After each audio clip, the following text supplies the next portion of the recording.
Oba! No vídeo de hoje eu vou te falar sobre os diferentes tipos de suportes que existem para a gente conduzir plantas trepadeiras. Existem suportes de diversos materiais, formatos e estilos e eu tenho certeza que eles vão te inspirar a encontrar um cantinho aí na sua casa que dá sim para ter uma planta trepadeira e conduzi-la de um jeito bonito e funcional. E fica comigo até o final desse vídeo porque eu vou fazer o plantio dessa trepadeira maravilhosa de flores azuis arroxeadas e vou usar um suporte bem diferente para conduzi-la. Eu sou a Cris Bernardes, eu sou florista e jardinista apaixonada pela natureza e nesse canal compartilho com você todo o meu conhecimento e minha experiência em como cultivar e decorar a casa com as plantas.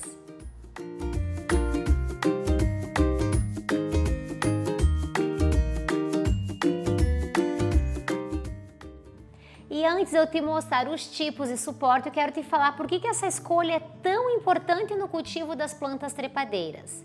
É ela que vai fazer toda a diferença no desenvolvimento da planta e também no resultado final lá no jardim. E basicamente alguns pontos precisam ser levados em consideração. O primeiro é escolher um suporte que comporte o tamanho e o peso dessa trepadeira quando ela estiver na fase adulta. O segundo é escolher um suporte que ajude a planta a crescer de uma forma organizada e não atrapalhe a passagem das pessoas.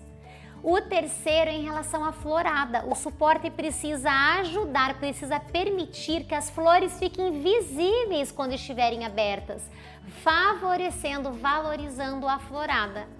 E por último, o suporte precisa combinar com o espaço, porque ele não serve só para apoiar, para sustentar a planta, ele também faz parte da decoração do jardim. Um arco de flores na entrada de casa, por exemplo, cria um clima acolhedor. Um pergolado vira um espaço de sombra para sentar e aproveitar o jardim. Uma treliça no muro vai transformar uma parede sem graça num cantinho cheio de vida. Os suportes que eu vou falar, eles são indicados para as trepadeiras volúveis, ou sejam aquelas que crescem sozinhas se enrolando no suporte, ou às vezes que necessitam de alguma amarração, mas elas têm os galhos assim fáceis de conduzir. E um dos suportes mais utilizados são as treliças. E elas podem ser de madeira, de metal ou de outros materiais mais leves. E elas são muito usadas em paredes, em corredores e em muros, porque elas ocupam pouco espaço e elas ajudam a direcionar bem o crescimento da planta. Também existem as treliças usadas em vaso, elas são próprias para vasos e facilitam o cultivo das trepadeiras em varandas e lugares menores. Aqui no canal tem um vídeo que eu plantei uma dipladênia e eu usei uma treliça de madeira no vaso. Vou deixar o link fixado caso você queira assistir depois. E plantas como as rosas trepadeiras, os jasmins, as susanas dos olhos negros e as flores de cera são plantas que se adaptam muito bem ao crescimento nessas estruturas.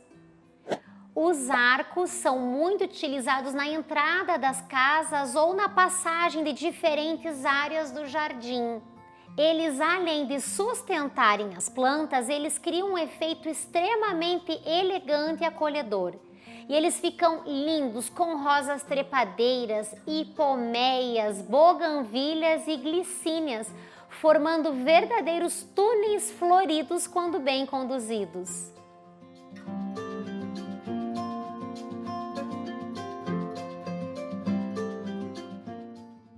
Outra opção bastante comum são os pergolados, ideais para quem quer criar uma área de sombra, descanso ou convivência no jardim. E eles são lindos quando cobertos por boganvilhas, glicínias, jade, sapatinho de judia e até uvas, porque as plantas se desenvolvem e ficam suspensas para que a gente possa observar de baixo. Aqui a dica é escolher uma planta que não perca as folhas em nenhuma época do ano para que esse espaço possa ser utilizado em qualquer estação. As cercas e grades também podem ser utilizadas como suporte e muitas vezes sem a necessidade de instalar nada novo. É uma solução para transformar uma cerca simples numa parede verde ou florida.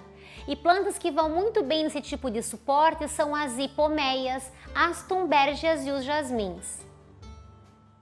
Em espaços menores ou fachadas mais limpas, é possível utilizar cabos de aço ou arames revestidos fixados no muro ou na parede. Esses suportes eles são mais discretos e eles permitem que a gente faça até alguns desenhos conduzindo as plantas. É importante deixar um espaço entre o fio condutor e a parede para que a planta tenha espaço para se enrolar e se desenvolver. Eu tenho um vídeo aqui no canal que eu utilizei cabos de aço para conduzir uma trepadeira Lágrima de Cristo e eu vou deixar o link fixado aqui para que você possa assistir depois. Independente do suporte escolhido, é importante instalá-lo logo no início do cultivo, porque assim fica mais fácil para conduzir a planta quando novinha, fica mais fácil para fazer as podas e o resultado com certeza vai ser mais bonito e harmonioso.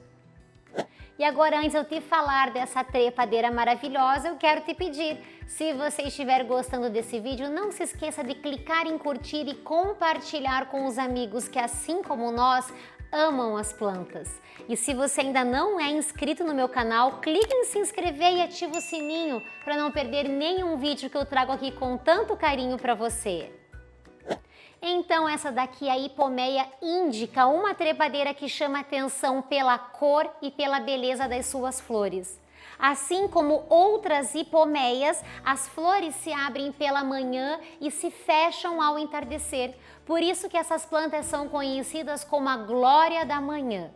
As flores são grandes em formato de trombeta com as pétalas fininhas e a cor muda ao longo do dia. Elas se abrem num tom de azul intenso e vão ficando mais lilás, mais arroxeadas até o entardecer. As folhas são verdes, viçosas e no mesmo pé nós encontramos folhas em formato de coração e algumas com 3 partes, as folhas trilobadas. Ela deve ser cultivada recebendo sol diretamente sobre ela, preferencialmente o dia todo, ou então de 4 a 6 horas de sol todos os dias. Ela é uma planta que aprecia o clima tropical. Em algumas pesquisas eu vi que ela não tolera o frio. Então aqui na minha cidade, em Curitiba, se o inverno for muito rigoroso, eu vou precisar protegê-la. Mas eu resolvi arriscar porque eu fiquei completamente apaixonada pela beleza dessas flores. Ela pode ser plantada diretamente em canteiros ou ser cultivada em vasos. Eu escolhi plantá-la num canteiro lateral aqui no estacionamento da minha floricultura, ao lado de alguns pés de hortênsia, porque eu costumo agrupar as plantas no jardim por cor. Então as hortênsias têm esse tom de azul meio arroxeado e também tem uns pezinhos de lavanda. Então junto com essa hipomeia índica vai ficar uma composição de cores bem harmoniosa. A ideia é conduzir a hipomeia ao redor de uma janela e para isso eu comprei essa barra de ferro no Materiais de Construção. Ela é uma barra que é vendida dessa maneira, é usada para fazer as vigas nas construções e ela tinha 6 metros de comprimento. Eu pedi que cortassem ao meio para ficar com 2 pedaços de 3 metros. Eu vou usar um de cada lado da janela e em cima eu vou puxar o arame ou o cabo de aço para que ela possa subir por um lado, passar pelo arame e descer lá do outro lado, fazendo a moldura da janela. Mas no primeiro momento eu vou fazer somente de um lado. Depois que ela cobrir essa parte, eu coloco do outro lado da janela. E para que com o passar do tempo esse suporte não fique pesado, porque eu só vou fincá-lo no chão, eu vou colocar na parede esses parafusos em formato de gancho para firmar melhor o suporte na parede.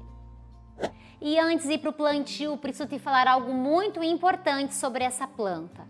Como ela tem um crescimento muito vigoroso, ela pode se tornar uma planta invasiva, então cultivá-la exige responsabilidade. Algumas pessoas brincam que ela não cresce, que ela corre, ela se multiplica, ela se espalha tão rapidamente que pode sufocar outras plantas. Então nós só podemos plantar a hipomeia em locais que a gente possa fazer manutenção, podas periódicas para controlar o seu crescimento. Outro cuidado essencial é a gente nunca descartar restos de poda em terrenos baldios ou áreas naturais.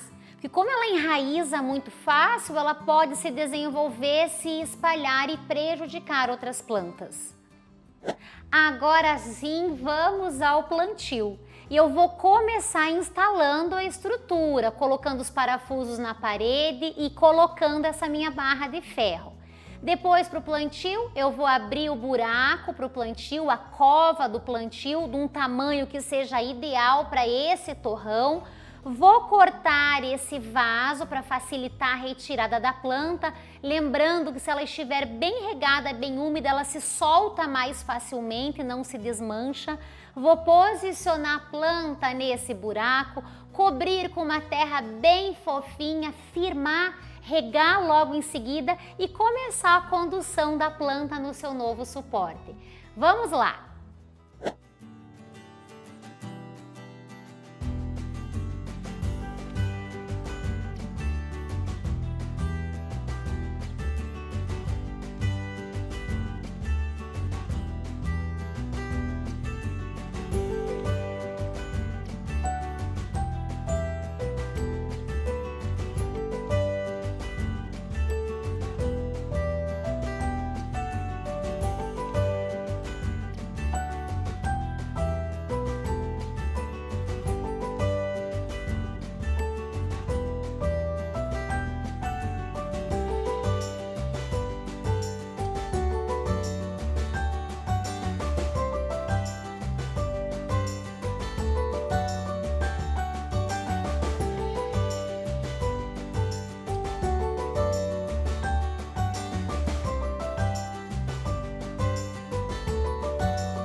Prontinho, eu adorei o resultado, estou ansiosa para que a minha hipomeia cubra o suporte e faça uma moldura linda ao redor da janela. Eu espero que esse vídeo tenha te inspirado a encontrar o suporte ideal para você também cultivar uma trepadeira aí na sua casa. Todos os produtos que eu usei ou citei nesse vídeo vão ficar marcados para que você possa comprar depois. Se você gostou, não se esqueça de clicar em curtir e de se inscrever no meu canal. Nos vemos no próximo vídeo. Um beijo e até lá!